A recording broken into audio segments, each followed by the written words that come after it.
Resumo do livro: A autobiografia de Martin Luther King Jr. Eu tenho um sonho. Essas palavras ecoaram pelas ruas da América e reverberam até hoje no coração do mundo. Mas quem foi o homem por trás da frase que mudou a história? Neste vídeo, você vai mergulhar na mente, na alma e na trajetória de Martin Luther King Jr. através de sua própria autobiografia. Martin nasceu em 1929, em Atlanta, na Geórgia. Desde cedo viveu na pele o que significava ser negro em um país onde a segregação era lei. Filhos de pastores, seus pais lhe ensinaram que ele era tão digno quanto qualquer outro ser humano. Mas isso não era o que o mundo dizia a ele.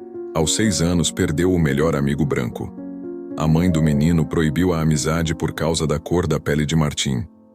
Foi seu primeiro contato com o racismo institucionalizado. Uma ferida que arderia por toda a vida, e que com o tempo se transformaria em luta. Inspirado pela fé e pela justiça, Martin decidiu seguir os passos do pai, tornar-se pastor. Mas ele queria mais, queria compreender o mundo. Estudou filosofia, teologia, sociologia. Apaixonou-se por Gandhi e pela doutrina da não-violência.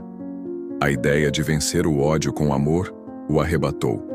O ativismo de King ganhou força quando ele se mudou para Montgomery, Alabama. Foi lá que conheceu Rosa Parks, a mulher que se recusou a ceder seu assento no ônibus para um branco. O ato dela acendeu uma chama. Martin foi chamado para liderar o boicote aos ônibus. Ele aceitou, e não haveria mais volta. O boicote durou 381 dias. Um povo inteiro andando a pé para desafiar a injustiça. Foi uma luta pacífica, mas brutal. King foi preso. Sua casa foi bombardeada. Recebeu ameaças dia e noite. Mas ele permaneceu firme. Porque, como ele dizia, a não-violência não é covardia. É coragem em seu nível mais elevado. Daquele momento em diante, King se tornaria o símbolo máximo da luta pelos direitos civis. Fundou a Conferência da Liderança Cristã do Sul. Viajou o país inteiro. Organizou marchas, comícios e discursos, sempre com uma Bíblia na mão e a Constituição na outra. Mas King sabia que a mudança real não viria fácil. Ele enfrentou o ódio dos brancos racistas, enfrentou a indiferença dos políticos e até a resistência dos próprios negros. Muitos queriam revidar com violência, mas ele persistiu. Ele acreditava que o amor era mais forte que qualquer bala. A autobiografia revela o peso que ele carregava. Os medos, as noites insones, o medo de morrer, a culpa de colocar a família em risco. Mas também mostra o poder da fé, a força que ele encontrava em Deus e no povo que acreditava em um amanhã melhor. Em 1963, King liderou a marcha sobre Washington, mais de 250 mil pessoas. Ali, diante do Lincoln Memorial, ele pronunciou as palavras que atravessaram gerações. I have a dream. Um sonho de igualdade, de liberdade, de justiça. Um sonho que ainda pulsa nas veias da humanidade.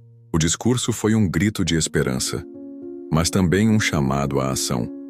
A autobiografia mostra os bastidores daquela marcha, os debates, as tensões, os medos de que tudo saísse do controle.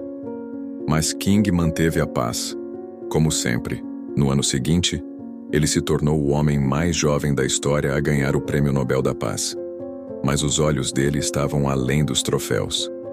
Ele queria ver crianças negras e brancas brincando juntas. Queria ver escolas integradas. Queria ver o fim da pobreza. Mas os ventos começaram a mudar. Quando King começou a criticar a guerra do Vietnã, perdeu apoio. A imprensa, que antes o exaltava, passou a criticá-lo. Ele foi chamado de traidor, de comunista, de ingênuo. Mas ele não se calou. Ele sabia que lutar contra o racismo era também lutar contra a guerra, contra a pobreza, contra todas as formas de opressão.